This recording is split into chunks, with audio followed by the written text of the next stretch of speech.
I had a question pop up via text message about how the Adventure Pack, right here, the Adventure Pack handles water bladders. So first, let's talk about the routing. There's routing that goes in a slot that's under the lid, different from the lid, right?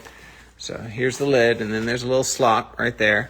And this would go out and would connect to the D-ring on your shoulder straps, which I don't have on this pack. This pack is a cutout, and it allows me to show the inside of the Adventure. And so you can see here you've got these lash loops at the top, and it's easy enough to carabiner or put a little shock loop up there.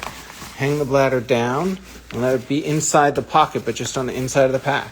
And if you got a fat bladder, then you can let it rest on there. And if you're concerned about it bursting, then get a cover for your bladder, and you're good.